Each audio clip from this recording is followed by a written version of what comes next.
Baker technology की जानिब से तैयार किए जाने वाला किज़लिमा एक बहुत ही इंटरेस्टिंग प्रोजेक्ट है। इस बात में कोई शक नहीं कि मुस्तकबिल में वॉरफेयर, ख़ासतौर पे एयर डोमेन में इसके टैक्टिक्स, इसकी आइडियोलॉजी, इसके प्लान्स माजी से बिल्कुल मुख्तलिफ होने वाले हैं। शुरुआत में आप सिर्फ डॉग फाइट्स ही की बुनियाद पे एयर डोमिनेंस हासिल कर सकते थे। वक्त के साथ जो है डॉग फाइट्स की इंपॉर्टेंस में कमी आती जा रही है और एयर फाइट्स का फोकस बेहतर से बेहतर रेडार, बेहतर से बेहतर बीवीआर या बियॉन्ड विजुअल रेंज मिसाइल और फाइटर जेट्स के डिज़ाइन को लो रेडार सिग्नेचर की बुनियाद पर तैयार करना, ये तमाम चीज़ें जो है अब ज़्यादा इंपॉर्टेंस पकड़ती जा रही हैं। किज़लिमा जैसे एसेट्स इस आइडियोलॉजी को एक नए लेवल पे लेके जा रहे हैं। किज़लिमा का कॉन्सेप्ट एक ब्रॉडर लेवल पे लॉयल विंगमैन का किरदार अदा कर सकता है, जो कि ना सिर्फ वो तमाम रिस्पॉन्सिबिलिटीज़ परफॉर्म करने की सलाहियत रखेगा जो कि एक मैंड लॉयल विंगमैन की जानिब से परफॉर्म किए जा सकते हैं, बल्कि एक कंट्रोल सिस्टम के तौर पर भी काम करने की सलाहियत रखेगा, जो कि आपके पायलट, आपके फाइटर जेट के साथ जो है दीगर एसेट्स की कम्युनिकेशन परफॉर्म कर सकेगा, इमरजेंसी में डीकॉय प्रेफरेंस के तौर पे इस्तेमाल हो सकेगा और इन तमाम चीज़ों को कैरी करने की सलाहियत रखने के बावजूद ये खुद में अपने आप को एक साइजेबल फाइटर जेट की ऑपरेशंस की तरह परफॉर्म करने की सलाहियत भी रख सकेगा।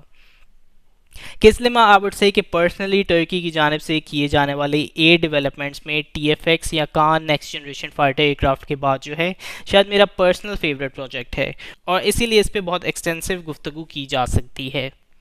लेकिन इस वीडियो में हम इसको 3 मुख्तलिफ पहलुओं से जानने की कोशिश करेंगे।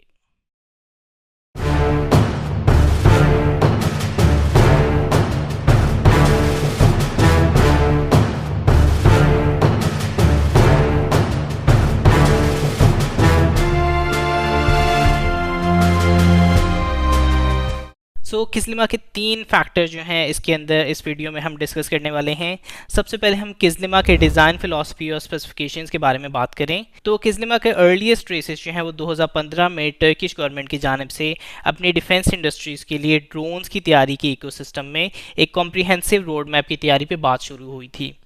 इसी रोड मैप के अंदर एक जेट पावर ड्रोन की तैयारी, जो कि क्रिटिकल ऑपरेशंस या हाई रिस्क मिशंस, जिसके अंदर सीड मिशंस, डेड मिशंस यानी suppression of enemy air defence system या destruction of enemies air defence system जैसे मिशंस को ये सरअंजाम देना इसके फ़राइज़ में शामिल होगा।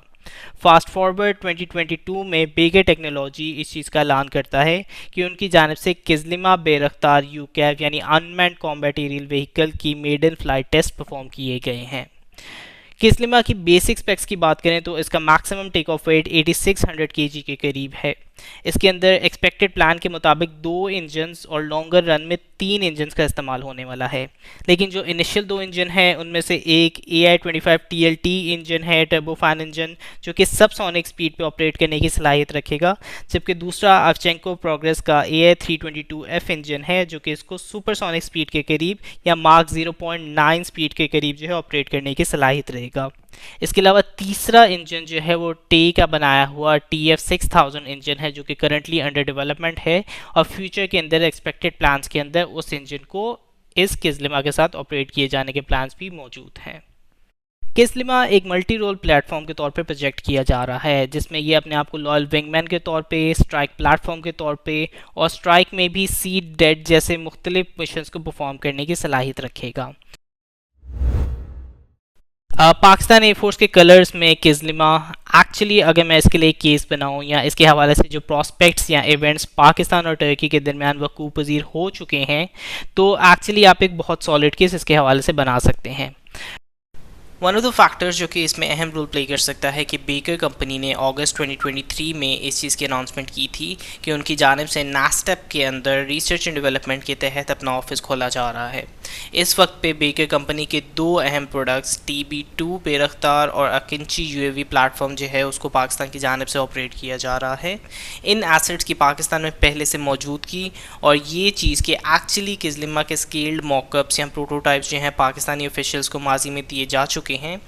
इन एडिशन टू द फैक्ट कि उनकी जानिब से इस किज़लिमा की फैसिलिटी को विज़िट करने की दावत भी पाकिस्तान के ऑफिशियल्स को माजी में दिए जाने की न्यूज़ पब्लिक हो चुकी है। तो इसके नतीजे में डिपेंडिंग अपॉन के बेकर कंपनी जो है पाकिस्तान को किस किस्म की इन्वॉल्वमेंट में देखना चाहती है, वदर के बेकर कंपनी पाकिस्तान को एक पोटेंशियल बायर के तौर पे देख रही है और उसी हवाले से जो है बेकर कंपनी की जानिब से पाकिस्तान को इसके अंदर इन्वॉल्व किया जा रहा है, या फ्यूचर की डेवलपमेंट्स को मद्देनज़र रखते हुए बेकर कंपनी पाकिस्तान पाकिस्तान को डेवलपमेंट के हवाले से किसी ना किसी शेप में इन्वॉल्व करना चाह रही है। ये चीज़ अहम हो जाती है कि क्या इन हवालों से बेकर कंपनी सोच रही है। लेकिन दोनों फैक्टर्स पे कि पाकिस्तान इसकी प्रोडक्शन में किसी लेवल पे शामिल हो या इस एसेट को पाकिस्तान को परचेज़ करने के लिए एक्टिव मार्केटिंग की जा रही है, ये दोनों एस्पेक्ट्स इस पॉसिबिलिटी को झुटला नहीं सकते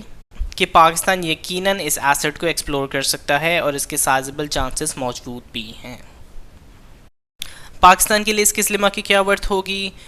डिस्पाइट एवरीथिंग, अगर आप पाकिस्तान के ड्रोन प्रोग्राम को देखें तो एक्चुअली हमारे पास एक बहुत क्रेडिबल सिस्टम है जिसके तहत गेट्स या नेस्कॉम जो हैं शाहपार या बुराक जैसे यूएवीज़ की तैयारी कर रहे हैं।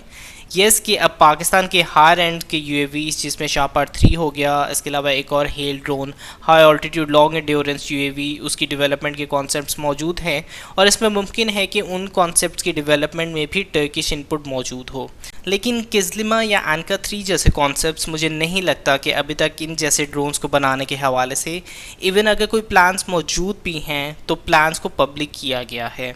तो इस इंफॉर्मेशन को मद्देनज़र रखते हुए किज़लिमा की कैपेबिलिटी को पाकिस्तानी एयरफोर्स में शामिल करना जो है वाइल मेकिंग श्योर कि आप अपनी तैयारी किज़लिमा या एनका 3 जैसे प्रोडक्ट्स पे कर रहे हों, ये किज़लिमा जो है इस हवाले से एक बहुत अच्छी ऑप्शन हो सकती है। और टू बी ऑनेस्ट एक ऐसा एसेट जो कि एक तरह का लॉयल विंगमैन का रोल प्ले कर सकता है, मम टीम मैन अनमैन टीम के अंदर आपको प्ले कर सकता है, जिसमें मुकम्मल कैपेसिटी मौजूद हो कि वो क्रिटिकल मिशंस को परफॉर्म कर सके। और even in case of a failure आप ये आर्ग्यू कर सकते हैं कि साइकोलॉजिकली एक यूएवी का नाकाम हो जाना मुकाबलतन एक F-16 के या एक JF-17 थंडर के या J-10C के, जिनमें फिर आपको जानी नुकसान का भी सामना करना पड़ सकता है, तो उसके मुकाबले में ये रास्ता बहुत फ़ायदेमंद साबित हो सकता है। प्लस कॉस्ट में भी शायद आपके मेन जेट्स के मुकाबले में किज़लिमा के साइजेबल नंबर्स आप अटेन कर सकते हैं while making sure the fact कि किज़लिमा जो है एक तरह से आपको वही परफॉर्मेंस डिलीवर करके दे रहा है।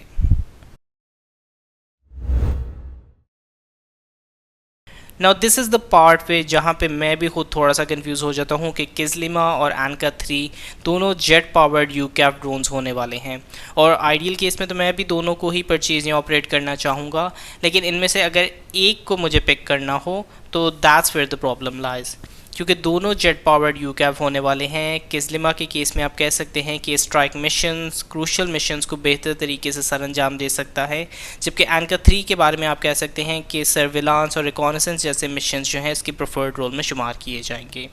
किज़लिमा एक नेवल एसेट के तौर पे भी टर्की की जानिब से, अब चूँकि उसकी जानिब से F-35 लाइटनिंग 2 ऑपरेट नहीं किए जाने वाले, इसलिए किज़लिमा को ना सिर्फ ऑपरेट किया जाएगा बल्कि इस किज़लिमा के फ्यूचर पोटेंशियल चांसेस भी बहुत ज़्यादा हैं कि इसमें अपग्रेड्स और एडवांसमेंट्स होने वाली हैं। लेकिन इसके साथ साथ एनका 3 भी जो है वो अपडेट्स के हवाले से पीछे नहीं है। इनफैक्ट हमें रिसेंटली एनका 3 के हवाले से twin engine jet power platform के डेवलपमेंट के हवाले से न्यूज़ देखने को मिली है। तो इट्स वेरी कंफ्यूजिंग कि इनमें से अगर एक प्लेटफॉर्म को हमें चूज़ करना पड़े तो कौन सा प्लेटफॉर्म चूज़ करना चाहिए। So it is definitely A confusing option. Let me know कि आप इस हवाले से क्या सोचते हैं। तब तक के लिए like, comment, subscribe. Pakistan defence analysis out. Good bye.